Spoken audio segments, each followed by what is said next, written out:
Đồ chờ chứ. Đồ nên bỏ đâu cứ chờ lắm á. Đồ đó luyện nhậu không à? Giờ nó luyện được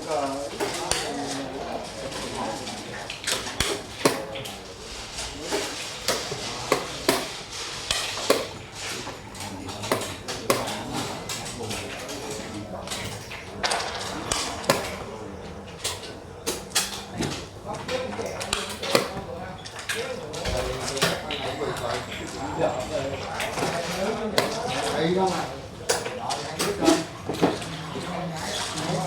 Tại cái đó nữa ra đâu.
Không vui thôi.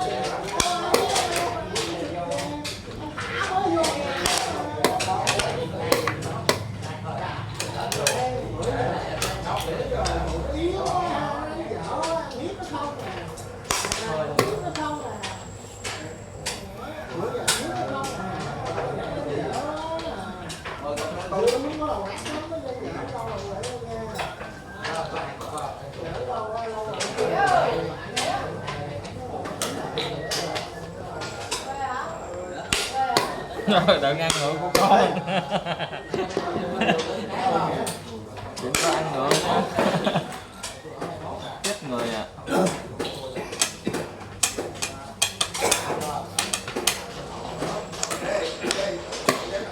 Quên để máu lộn vô đó.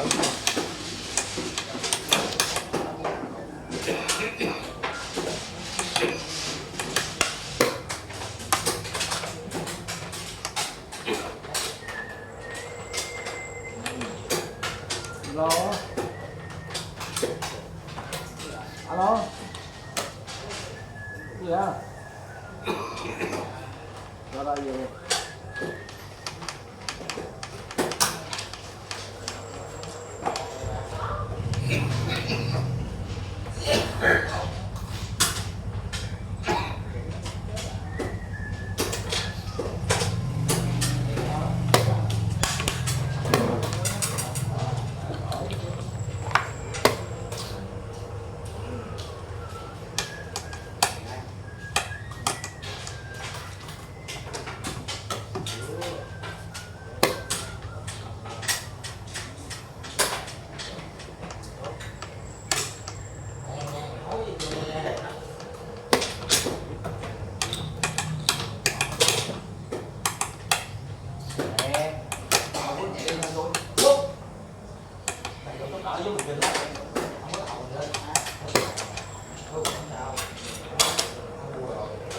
cái xe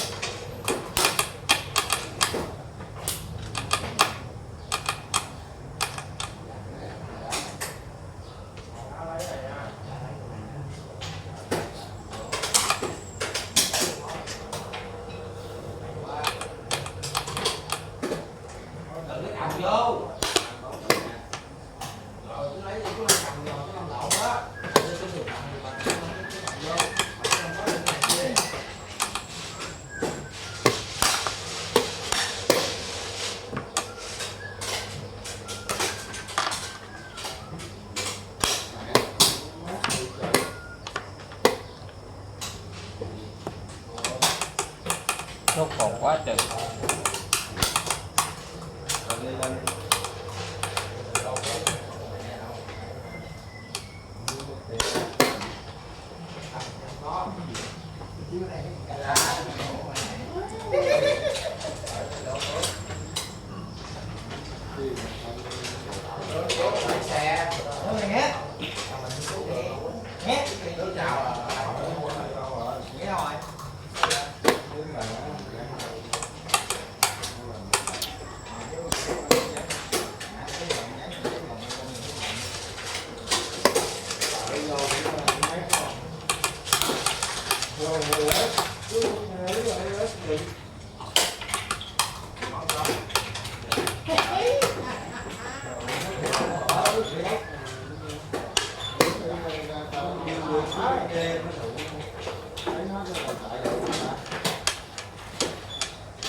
Đẻ đó, chở gì lại, chở nó biết à.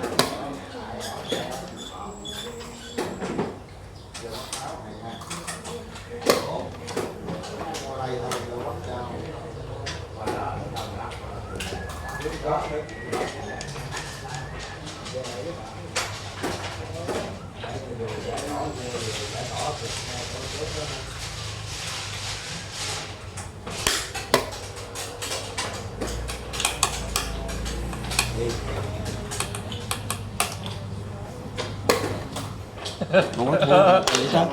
Không lẽ thục này về trước đi lẹ quá.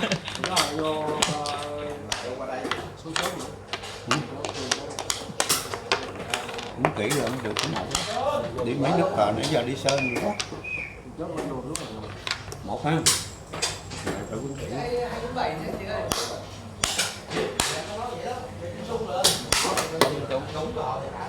Bấm bấm đồng hồ.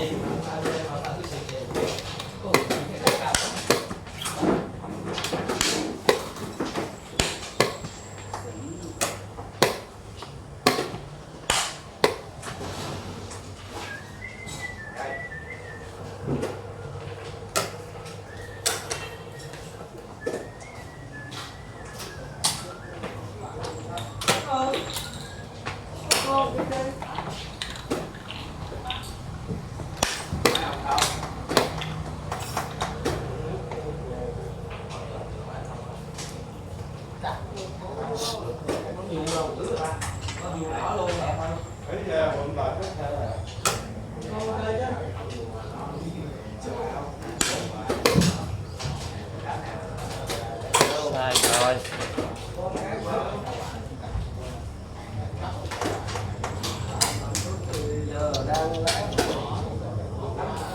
Đi nước cờ chứ không có đi.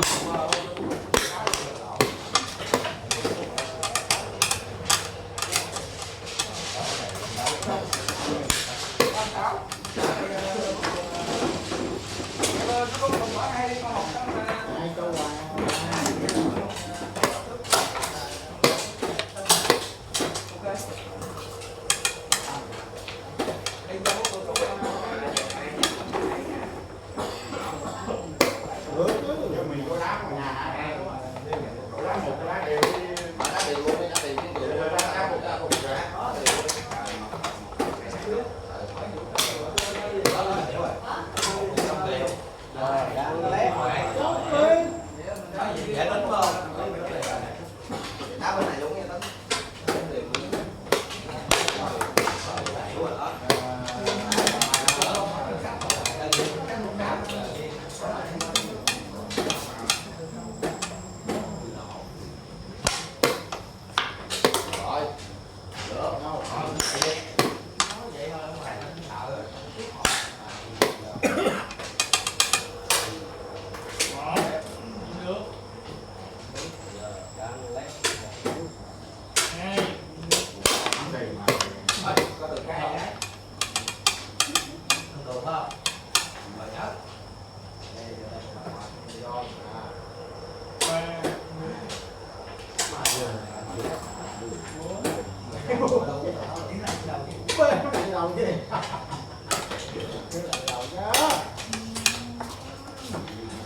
Ừ. Xe đâu?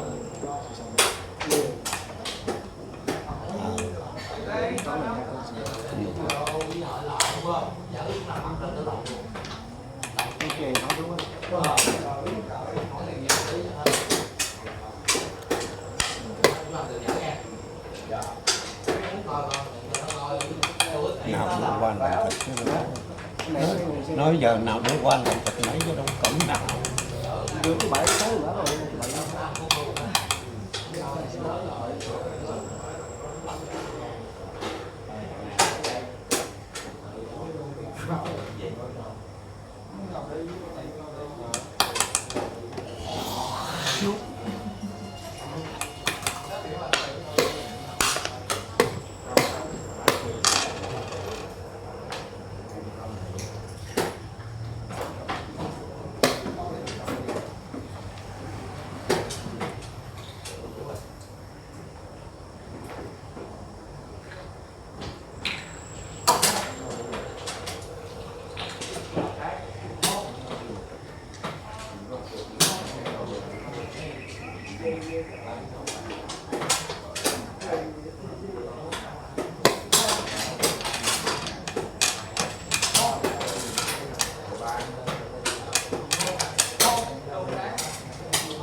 Thôi, dính ổn quá. Hai bạn đi. Không. Thôi hoài đi. Hả? Muốn vui chứ đâu có. Thôi, Không. thôi. Gỡ lên. Thôi. Thôi. Con tài tả. Không. Thôi gỡ anh hai ba dán anh. Quýnh chợ luôn rồi chứ gì.